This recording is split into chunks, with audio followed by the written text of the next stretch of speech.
Oke, assalamualaikum. Ketemu lagi dengan Armada 7 Channel.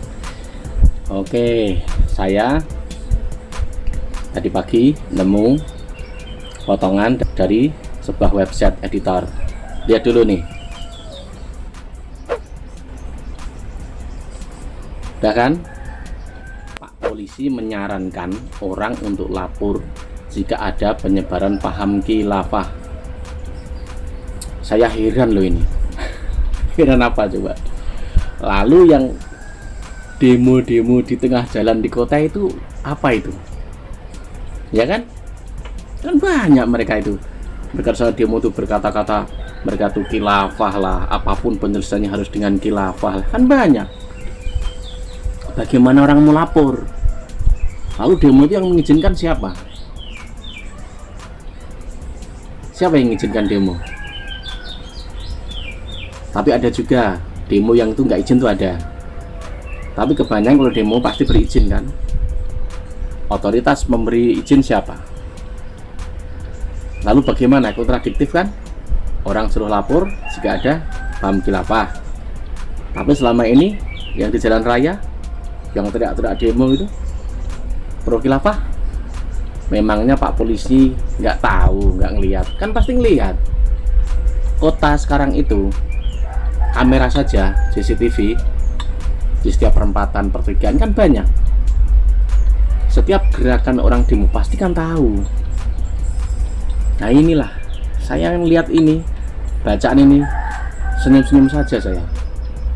Sesungguhnya soal gerakan-gerakan khilafah itu kuncinya itu bukan pada Banser, bukan pada NU dan pada yang lain, bukan. Kalau Banser, NU itu hanya menjaga sesuai apa porsinya, gitu loh. Ya kekuatan untuk apa? Untuk meminimalkan. Tapi kunci utama bukan di Banser atau Ansor.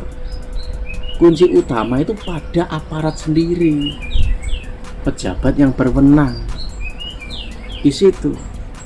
Bayangin saja, orang disuruh melapor, ya kan? Nanti kalau mereka itu berizin, misalkan demo, nggak tahu nanti ujungnya entah mereka demonya itu ternyata khilafah lah atau enggak lah. Tapi polisi kan tahu. Lalu misalkan masa yang kontra, masa yang tidak setuju dengan gerakan mereka, membubarkan mereka, lalu bentrok, lalu rusuh, gimana coba? Berarti rakyat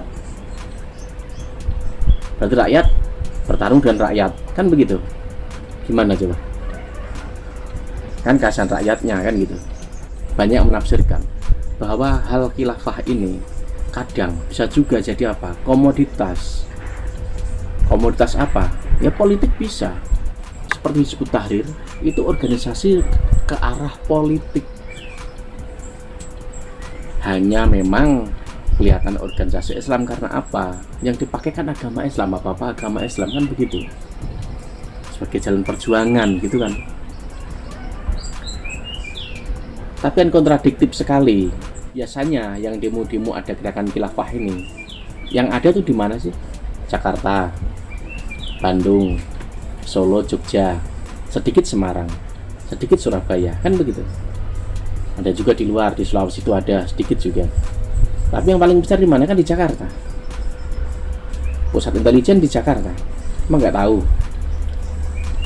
Kan tahu. Pak polisi pasti tahu kan begitu. Mereka bebas melakukan keluar-keluar di jalan-jalan. Kok tidak ditindak? Katanya terlarang. Kan begitu. Lalu yang diikuti yang mana? Yang mana yang diikuti? Organisasinya dibubarkan, tapi alat-alatnya, gerakannya kan masih utuh, tidak beda. Di dalam Hizbut Tahrir itu kan ada banyak gerakan. Ada yang bagian dunia maya, mereka tuh ada. Yang di bagian mereka mempengaruhi tokoh-tokoh politik itu ada. Yang nusuk ke lembaga-lembaga tinggi itu ada. Mereka sudah dibentuk sedemikian mungkin gitu loh. Jadi perihal dibubarkan itu bisa bilang apa?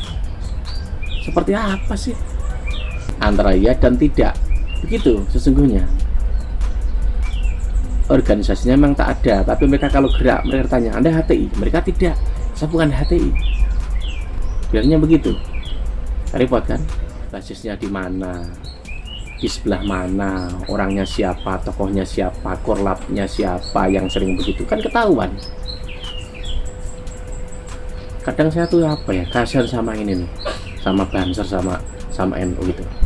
Seperti apa? Seperti dipermainkan gitu. Banser mau keras, tapi gimana dengan sesama anak bangsa, kan begitu. Tapi yang punya kebijakan juga setengah tegas, setengah tidak, hanya organisasinya, tapi gerakannya bebas-bebas saja, nggak ditangkap atau apa. Tokoh-tokohnya juga nggak ditangkap. Paling tidak kalau ditangkap, kan ada ini pembelajaran. Efek jerah paling tidak kan begitu. Mungkin mikirnya akan timbul banyak hal di luar itu kan begitu. Tapi harusnya nggak usah takut ada hal begitu gitu loh. Harusnya di Malaysia tuh orang kalau demo pakai lava mana berani. Di Arab Saudi nggak berani. Karena apa? Tegas. Kita orang-orang NU itu nunggu ketegasan apa sesungguhnya? Pejabat yang berwenang, sesungguhnya di situ. Kalau kita yang tegas, gimana coba? Ibaratnya seperti rakyat beradu dengan rakyat, kan masalahnya di situ. Kekuatan sipil itu kan cuma hanya pendamping ya, dan kekuatan sipil itu gerak full jika apa darurat tuh negara betul-betul darurat, kan begitu. Tapi kalau dalam keadaan seperti negara ini tidak darurat kan begitu, harusnya ya pejabat berwenang lebih inilah, lebih mengerti lah. Sekarang banyak dari sudah lama lah di dunia maya itu hujatan-hujatan itu udah biasa, sangat biasa. Justru banyak hujatan-hujatan, kata-kata kasar itu banyak di grup, ya kan? Di grup, di website, emosionalnya tinggi, mudah sekali menghina orang, menghujat orang itu banyak. Kalau kita bandingkan, grup itu kan banyak di Facebook, di medsos sosial. Ada grup seperti tentang hal teknologi, ya kan, gadget, lalu grup seperti berbau politik, agama, kan begitu. Grup kejawen, grup hobi-hobi keris, hobi batu, macam-macam. Yang paling riskan dan paling isinya kata kasar justru grup apa? Yang berbau politik dan agama. Di situ. Pertanyaannya, masa sih pemerintah tidak bisa menghandle hal-hal begini? Masa sih nggak bisa? Di negara luar banyak kok yang bisa. Perhitungannya entah apa itu, perhitungan bisnis atau apa saya nggak tahu.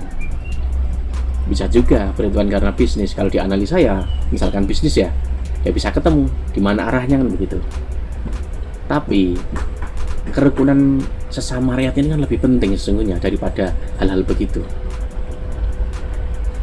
Misalkan ya Anda masuk ke grup yang beda dengan visi Anda, sekali ada ngomong salah, dihujat. Isinya begitu. Padahal itu pecinta Ustadz grupnya itu loh.